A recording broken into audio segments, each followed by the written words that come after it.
Good day all.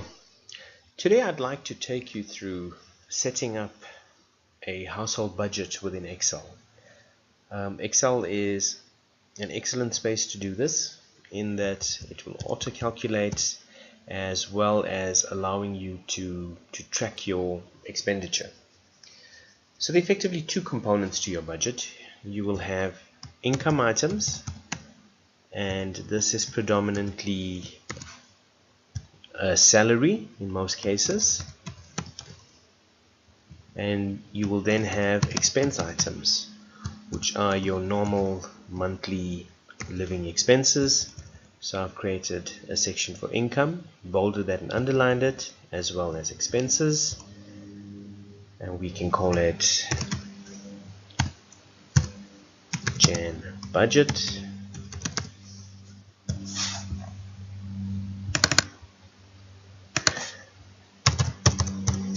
We'll just create a fictitious data set. In terms of expenses incorporate all items that you pay for in a month. So we could have rent, and again these numbers are fictitious numbers, fuel for your vehicle, utilities that you may have at home,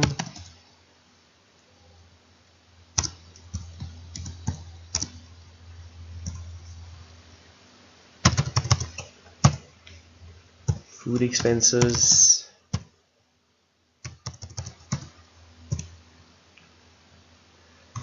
cable,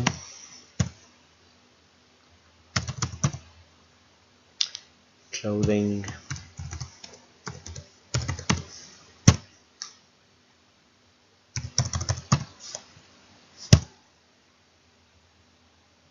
loan repayments, example of vehicle,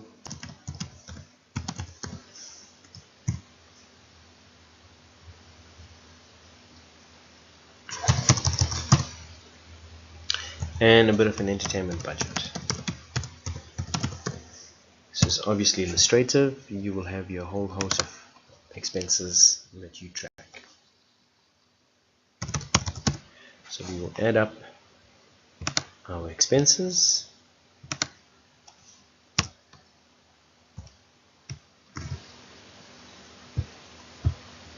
bold that, underline it,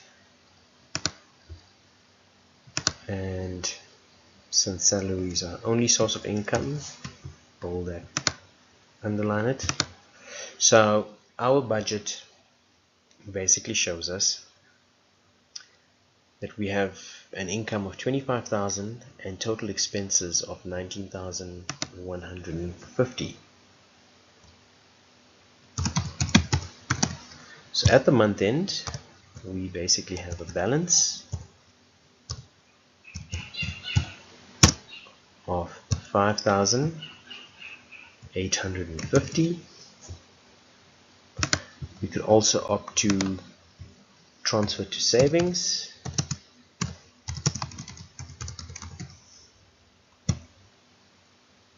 and we could say 2,000.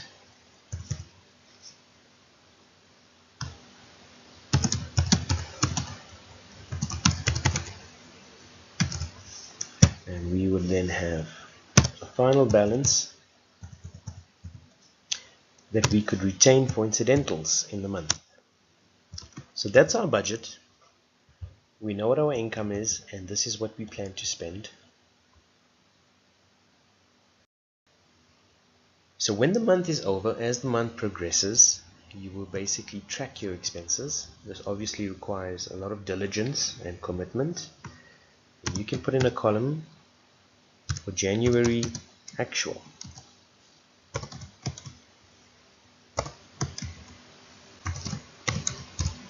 And these are what your actual costs amounted to. So you collected your salary, your rent is more or less a fixed amount, say you didn't travel as much, went a bit over on your utilities,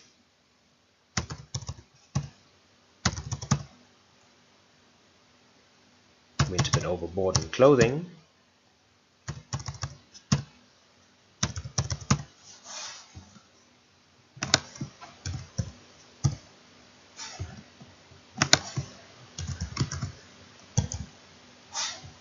And you actually were prudent enough to transfer a bit more to savings.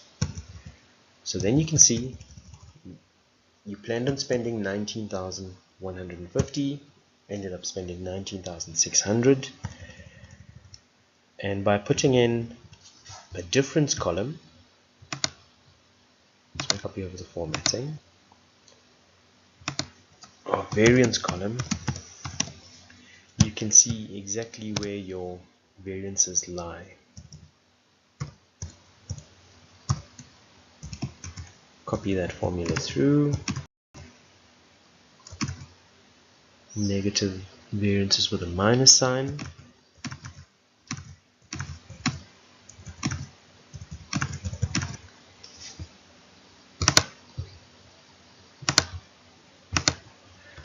So at a glance, we can now see where we've either overspent or underspent, and we can actually plan to either cut back or spend more as the need may be. So as you can see, quite practical and very simple to set up. All that it requires is the dedication and the commitment in tracking your expenses and obviously trying to stick to the budget. I hope you've enjoyed this video. Thank you for watching, and goodbye.